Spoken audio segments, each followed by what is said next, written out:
going to college at Appalachian State in North Carolina.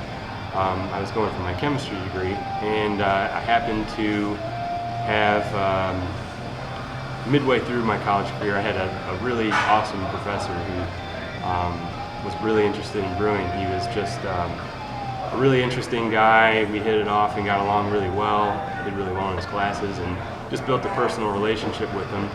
And he influenced me into getting into brewing because it was a great practical application of some of the things I was learning in chemistry. So it was a great way of learning like the technical, detailed science, and then finding a field to actually apply that into. And it was something that I really enjoyed at the time, the flavors and just the complexity of craft beer. So I got into working with him, helping him homebrew at his house.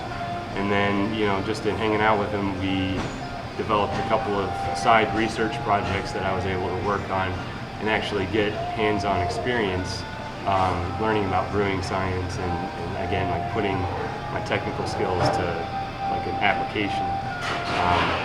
And then from there, I just started homebrewing on my own as much as I could afford at the time.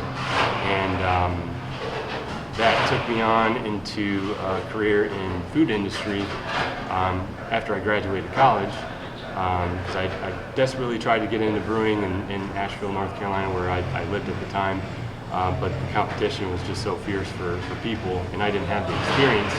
So I settled getting a job at a food manufacturing plant, working in quality assurance, continuing the homebrew on the side. I took online courses through the Siebel Institute in Chicago. Did all the research and reading and studying that I possibly could on my own. So yeah, after working in the food industry for a number of years, I was able to land a job with Sam Adams in Cincinnati, initially making cider, and then that eventually led on to brewing supervisor role where I managed the brewery during my shift. I continued to take Siebel courses on the side while I was doing that job. Eventually, just grew kind of tired of the large, massive scale of working there and wanted to get into something a lot smaller, small scale, more local, more based on a community, and happened to stumble upon the opening for head brewer in Petoskey Brewing, and the rest is history. It's more so, I would say, not just the technical knowledge of chemical reactions and things like that.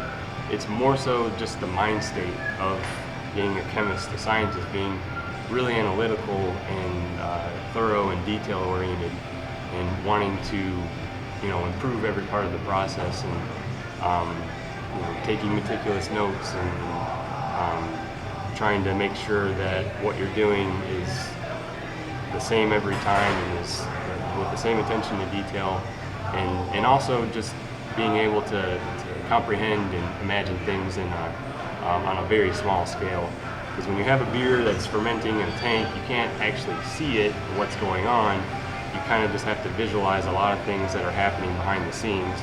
And I think having chemistry or a science background really helps with being able to visualize the small scale and invisible reactions and things that are going on, just with that sort of base knowledge and that mindset that discipline instills. Yeah, having the lab background has definitely helped in setting up our own lab here, and then working at a larger brewery that has a very large, sophisticated lab. I got the experience in learning what the crucial tests were to run and how to do them in a cost-effective manner. But it also helps with like you said, being able to add different flavors to beer or try different things on a small scale. It helps to have that lab experience too, and the ability to work with very small quantities of